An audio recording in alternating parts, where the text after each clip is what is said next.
Hi friends, welcome to my channel. இன்றைக்கி நம்ம சேனலில் எதை பற்றி பார்க்க போகிறோன்னா, கருமுட்டை நல்லா ஆரோக்கியமாக வளரணும் அப்படின்னா நம்மளை என்னென்ன உணவுகள் சாப்பிட்லாம் அப்படிங்கிறத பற்றி தான் பார்க்க போகிறோம்.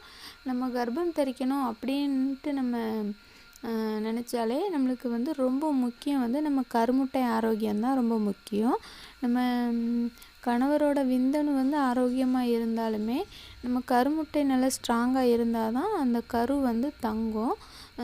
நம்ம கருமுட்டை ஸ்ட்ராங் இல்லை அப்படின்னா தங்காது, அது ப்ளீடிங்காக வெளியே வந்துடும்.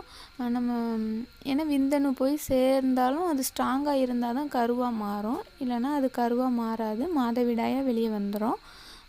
இப்போ கருமுட்டை ஆரோக்கியமாக இருக்கிறதுக்கு என்னென்ன உணவுகள் நம்ம சாப்பிட்லான்னு பார்த்திங்கன்னா, ஃபஸ்ட்டு என்னென்னு பார்த்திங்கன்னா எள் ரொம்ப முக்கியமான ஒன்று தான். எள்ளில் நிறைய சத்துக்கள் இருக்குது. மாதவிடாய் பிரச்சனைகளை தீர்க்கக்கூடிய ரொம்ப முக்கியமான உணவு எள் நீங்கள் எப்படி வேணாலும் சாப்பிட்டுக்கலாம் ஃப்ரெண்ட்ஸ்.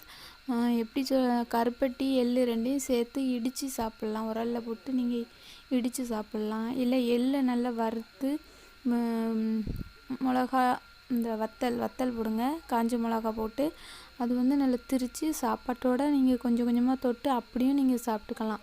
உங்களுக்கு எப்படி தோணுதோ அந்த மாதிரி எள்ளையும் சாப்பிட்டுக்கோங்க. எள் ரொம்ப முக்கியமானது கருமுட்டை ஆரோக்கியத்துக்கு. நெக்ஸ்ட்டு பார்த்திங்கன்னா பருப்பு வகைகளில் ரொம்ப நிறைய சத்துக்கள் இருக்குது. அதுலேயும் நம்மளுக்கு இரும்பு சத்து நிறைய இருக்குது. அதுதான் ரொம்ப முக்கியம் நம்மளுக்கு கருமுட்டை ஆரோக்கியமாக இருக்கிறதுக்கு. நீங்கள் பருப்பு வகைகள் நிறைய சேர்த்துக்கோங்க.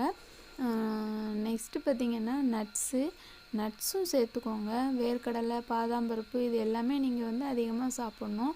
இது எல்லாமே நீங்கள் அதிகமாக சாப்பிட தான் இப்போது ஒரு மாதம் நீங்கள் தொடர்ந்து இந்த உணவுகள்லாம் சாப்பிட்டீங்க அப்படின்னா மறு மாதமும் இதை போல் ட்ரை பண்ணி பாருங்கள். ஒரு மாதம் 2 மாதம் அதுக்குள்ளே நம்மளுக்கு கருமுட்டை நல்லா ஆரோக்கியமாயிரும். உங்களுக்கு கருத்தரிக்கிறதுக்கும் நல்ல வாய்ப்பாக இருக்கும்.